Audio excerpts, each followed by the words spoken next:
Audio Jungle. Ẹ káàsán àsìkò dédé àkókò yìí níbi gbogbo tí ẹ ti ń láǹfààní láti máa wo ìkànnì BGI TV. Ìròyìn àpapọ̀ orílẹ̀-èdè wa Nàìjíríà ló dé sétí ìgbẹ̀yìn àti ìsojú ìròyìn Olúṣọlá Oyènẹ́kan ló ní ìròyìn ṣáájú ẹgbẹ́ àwọn kókó tó ṣe nínú ìròyìn náà. Àwọn aṣòfin àgbà lórílẹ̀-èdè wa Nàìjíríà ti bẹ̀rẹ̀ sí ní dá àwọn gómìnà lẹ́bi lórí ìgbésẹ̀ láti dá ọwọ́ àwọn ìjọba ìbílẹ̀ kọ́ láti máa kówó wọn sápò. Ọmọ ogun kan nínú àwọn ọmọ ogun orílẹ̀-èdè wa Nàìjíríà lè ti agbára gùn lágùnjù òun náà ni ó ti gbẹ̀mí lẹ́nu ọlọ́pàá kan ilé ètò dádúró lójú ọ̀nà ní ìpínlẹ̀ Èkó.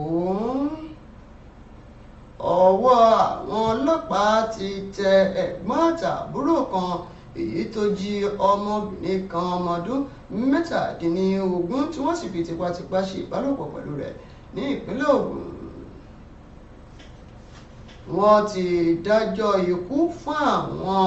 alọ́nilọ́wọ́gbà ògbóǹtarìgì adigunjalè mẹ́ta kan ní ìpínlẹ̀ Èkìtì. Àwọn ọlọ́pàá ti rọ́wọ́ tó àwọn mẹ́ta eléyìí tó gbẹ̀mí lẹ́nu arákùnrin kan ní ìpínlẹ̀ Kánò. Wàyí ẹgbẹ́ ìròyìn náà lẹ́kùnrẹ́rẹ́. Ní ọjọ́rú Wednesday àná òun náà ní ilé-ìgbìmọ̀ aṣòfin àgbà lórílẹ̀‐èdè wa Nàìjíríà ni wọ́n ti bẹ̀rẹ̀ sí ní fi èròǹgbà hàn lórí ìdájọ́ eléyìí tí ilé ẹjọ́ tó ga jùlọ lórílẹ̀‐èdè wa Nàìjíríà tí wọ́n ṣe àgbékalẹ̀ rẹ̀ ní ọjọ́ 11 oṣù keje ọdún tá a wà nínú rẹ̀ yìí eléyìí tí wọ́n fún àwọn ìjọba ìbílẹ̀ gbogbo ta ní lórílẹ̀‐èdè wa Nàìjíríà ní ìyọ̀ǹda lórí ọ̀rọ̀ tó ní ṣe pẹ̀lú ọ̀rọ̀ ètò ìṣúná wọn. Èyí náà ni wọ́n fi mú tí wọ́n fi ń bẹnu àtẹ́lu ìgbésẹ̀ tí ọ̀pọ̀lọpọ̀ àwọn gómìnà tí wọ́n ti ń gbé láti lè rí wípé ìgbésẹ̀ yìí kò já sí dáadáa tí wọ́n sì ń fẹ́ máa kó àwọn ìjọba ìbílẹ̀ ní pàápàámọ́ra tí wọ́n sì ní kí wọ́n máa kó wọn sínú àpò ìṣúná àpapọ̀. Lára àwọn ìgbésẹ̀ wọn náà ni ìgbésẹ̀ tí ilé-ìgbìmọ̀ aṣòfin ìpínlẹ̀ Anambra tí wọ́n gbé eléyìí tí wọ́n ti bọwọ́ lù nínú òfin tuntun ti ọdún 2024 ní ọjọ́ ìṣẹ́gun Tuesday níbi tí àwọn aráàlú kan tí wọ́n ti ń bẹnu àtẹ́ lù àti àwọn aṣòfin kan pẹ̀lú ẹgbẹ́ òṣèlú Labour Party. Ìgbésẹ̀ ọ̀hún náà ni wọ́n sọ pé gómìnà ìpínlẹ̀ ọ̀hún náà Chukwuma Soludo náà wà lára àwọn èyí tí wọ́n ń gbé ìgbésẹ̀ ọ̀hún náà tí wọ́n bọwọ́ lù bí wọ́n ṣe sọ pé kí àwọn alága ìjọba ìbílẹ̀ ọ̀hún náà kí wọ́n máa san owó tó ń bọ̀ látọwọ́ ìjọba àpapọ̀ sínú àpò wọn. Ṣùgbọ́n ní ọjọ́rú Wednesday ọ̀hún náà nílé ìgbìmọ̀ aṣòfin àgbà ọ̀hún náà ni wọ́n ti ń rọ gbogbo àwọn ìṣèjọba mẹ́tẹ̀ẹ̀ta ọ̀hún náà láti ìjọba àpapọ̀ ìjọba ìpínlẹ̀ àti ìjọba ìbílẹ̀ láti tẹ̀lé ìlànà àti àṣẹ èyí tí ilé ẹjọ́ tó pa láṣẹ fún tí ó sì máa tẹ̀lé òfin ti ọdún 1999 lórílẹ̀‐èdè wa Nàìjíríà.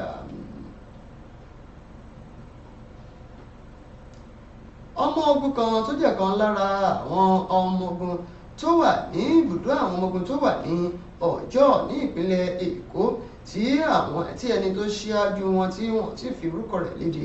èyí tí ó wa ọkọ̀ tako ibi tí ojú ọ̀nà ọkọ̀ tó jẹ́ kí ó máa bọ̀ náà ni tí ó wakọ̀ kọjú àwọn míì tí wọ́n ń bọ̀ ní iwájú rẹ̀ ní òpópónà kan ní agbègbè ibi tí wọ́n pè ní Ọjọ́ Ìyànà Ibà ní ìpínlẹ̀ Èkó.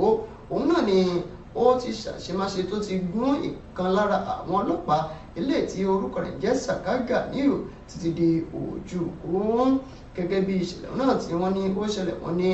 ọmọ ogun yìí òun náà ni ó ń wakọ̀ ọkọ̀ akérò Volkswagen kan èyí tó fi kérò ní ibùdókọ̀ Vox ilé tí ó sì ń wa ọkọ̀ òun náà bọ̀ kó tó di pé ọlọ́pàá òun náà ó dá dúró tó sì sọ fún pé ọ̀nà tó ń gbà kì í ṣe ọ̀nà rẹ̀ kó padà sí ojú ọ̀nà rẹ̀ ẹ̀wẹ̀. Ọmọkùnrin yìí náà ni ó pe àwọn akẹgbẹ́ rẹ̀ tó kù nínú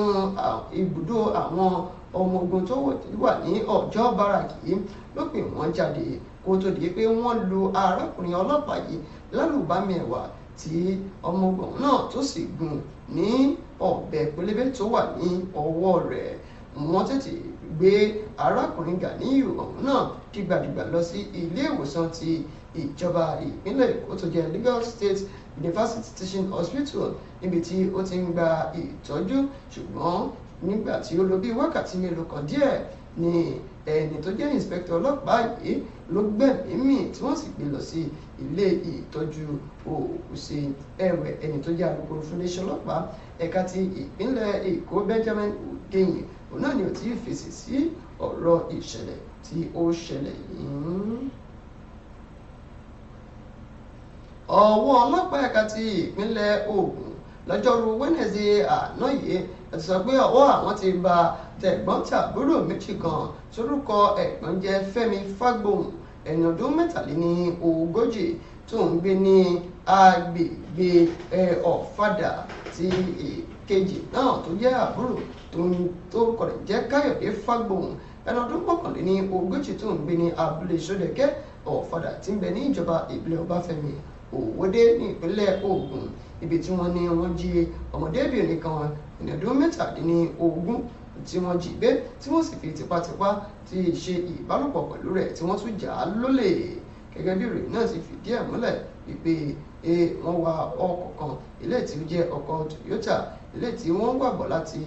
tí Fẹ́mi tó ń wàbọ̀ láti agbègbè Lẹ́kì ní ìpínlẹ̀ Èkó wá sí Abẹ́òkúta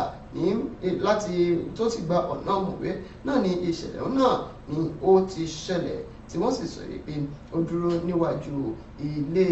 ilé ìjọsìn kan tí wọ́n pè ní Deeper Christian Life Ministry tó wà ní Mọ̀wé níbi tí òun àti àbúrò rẹ̀ Káyọ̀dé tí wọ́n tún ti wọnú ọkọ̀ tí wọ́n sì fọ́ ìgò kan mọ́lẹ̀ tí wọ́n sì sọ fún ọmọdébìnrin ọ̀hún náà wípé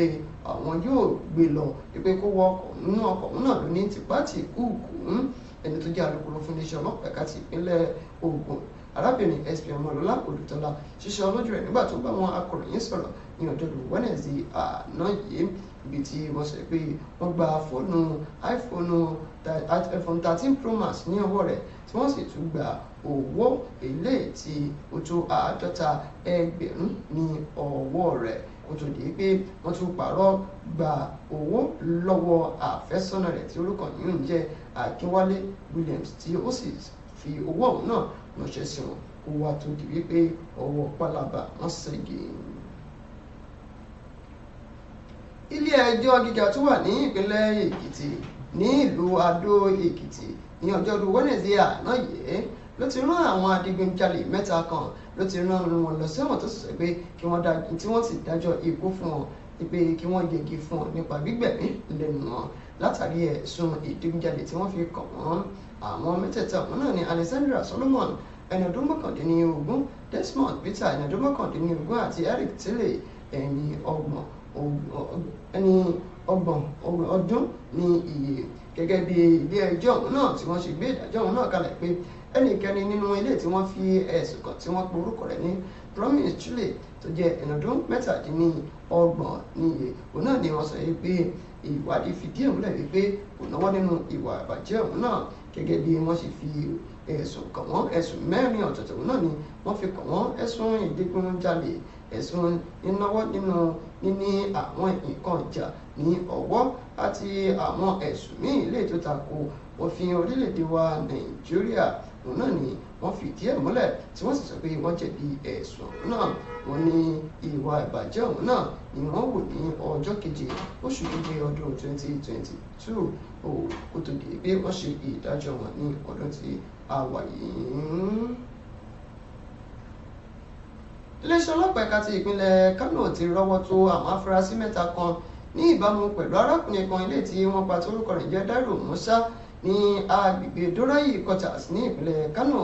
Ẹni ọdún 28 náà torúkọ rẹ̀ ń jẹ́ Dárò Musa náà ni wọ́n gbẹ̀mí lẹ́nu rẹ̀. Ní ọjọ́rú Wednesday àná náà ni alukoro fún iléeṣẹ́ ọlọ́pàá SP Abdullahi Haruna ti ìpínlẹ̀ Kánò náà ló ṣiṣẹ́ lójú rẹ̀ wípé àwọn ti rọ́wọ́ tó àwọn afurasí ọ̀hún náà lẹ́yìn ìgbà tí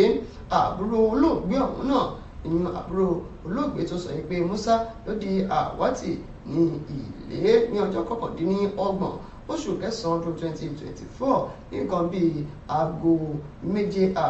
àṣálẹ́ ní ibi tí ó ń gbé ọ̀hún náà. Àwọn afurasí tí wọ́n rọ́wọ́ tó wọn náà ní Aliyu Adamu ẹni ọdún 22 tí ó ń gbé ní agbègbè Gádà Ìyàngúdà òun náà ni ó wà lára àwọn tí wọ́n rọ́wọ́ mú tí wọ́n sì sọ wípé ìgbésẹ̀ tí ń lọ lórí wọn láti ṣe iṣẹ́ ìwádìí bó ti tọ́ àti bó ti yẹ.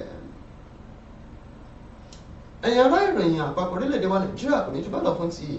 ọ̀sán òní yìí ẹ má gbàgbé fún ìròyìn síwájú sí àti ètò alọ́lọ́kanjọ̀kan láti máa rí pé ẹ ń kàn sí wa lórí àwọn ìkànnì ìbánidọ́rẹ̀ẹ́ wa lójú òpó Facebook gbàgede ìmọ̀ with aláwìyé adébáyọ̀ lójú òpó YouTube bàbá gbàgede ìmọ̀ TV Instagram gbàgede ìmọ̀ _22 fún ìpolówó ọjà ìpè wá sórí ẹ̀rọ ìbánisọ̀rọ̀ tí lọ tí ń bọ̀ lójú amóhùnmáwòrán yìí yóò ṣèṣe Olúṣọlá Oyèlẹ́kàn ló ti mú ìròyìn náà wá sí ojú ìwòran ẹ̀ṣẹ̀ bẹ́ẹ̀ tí ń tẹ́tí sí wa ẹ̀mọ̀ yẹ́ṣẹ́ o.